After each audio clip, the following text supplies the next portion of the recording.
Order! Order! You are an incorrigible delinquent at times. Behave yourself, man!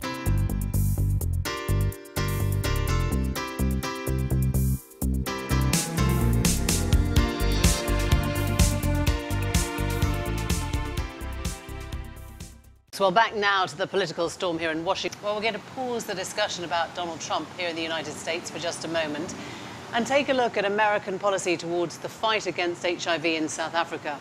PEPFAR is the multi-billion-dollar US fund which has saved thousands, if not millions, of lives there fighting the AIDS virus.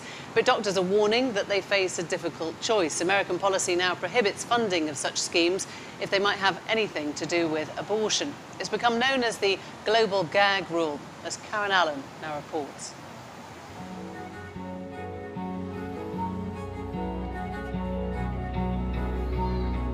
A little over 20 years since the dawn of democracy, South Africa projects the image of a country on the move. But it has the largest number of people in the world living with HIV/AIDS, 7 million of them. Yet the disease is no longer a death sentence that it was for previous generations, thanks in part to millions of dollars of US government aid.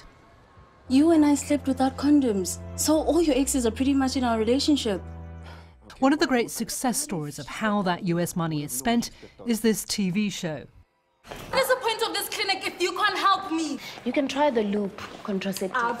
But if the storyline strays into reproductive health or abortion issues, the producers have to look for money elsewhere.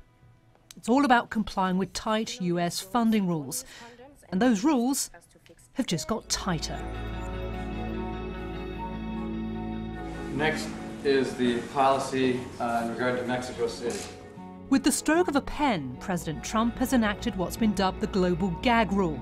It means that millions of dollars of US money for HIV is potentially at risk if it's linked in any way to abortion. HIV prevalence in South Africa is high. There's a lot of work that goes towards it, and this is work that we want to continue happening. So I think this is where the main problem is, that we're going to have to choose one, you know? Are we going to choose to keep fighting HIV in the country, or are we going to choose to give women a right that they have according to the Constitution? Unlike many other countries in Africa, abortion is legal in South Africa. But with high levels of stigma, nearly half of all terminations are done as backstreet abortions. There's anecdotal evidence that the pills used to induce an abortion are stolen from state hospitals by members of staff, then smuggled out onto the black market. With the introduction of the US rules, there's a fear about a contraction of services here, forcing more women to seek abortions out on the street. Here in Johannesburg, you don't have to be a detective to discover where to purchase abortion drugs on the black market. We've taken our hidden cameras with an actress posing as a client and arranged a meeting with a man. Watch the character in the dark jacket. He's the dealer. So you're saying I don't need to go to doctor, no? Don't think it. And it's not going to be, is it painful? Just like a normal period of pain. He tries to steer her into a shop to hand over the pills. Yeah, let's go inside. No, but you can take them out. I understand, but the question is always this stop washing down here. Take it out and then come back. It then emerges that the man sitting down is in fact his accomplice. They just want to make the sale, so he slips the drugs out from up his sleeve. Then in minutes, the pair are gone. The actress hands us the packet of 5 pills, which she was instructed to take all at once. The cost of the transaction, £30. We took the drugs to an accredited abortion clinic. So Pilar, these are the pills that we picked up on the street, 500 rand, £30. Are those the right drugs? Yes, they are the right drugs, but the dosage, no, it's not. We give clients 4 pills, and this being 5 is an overdose. Campaigners worry that with a shadow cast over funding for all areas of health, including family planning, more unwanted pregnancies and more terminations are inevitable. Botched abortions are one of the biggest causes of maternal death in the world. The new global gag rule is only likely to make that worse, and for HIV/AIDS, which still claims millions of lives each year, there could also be unintended consequences. Even though I tested HIV positive, I don't think it is a barrier for me not to achieve my goals. Zandile, an aspiring young businesswoman, owes her survival in part to the billions of US tax dollars pumped into fighting HIV.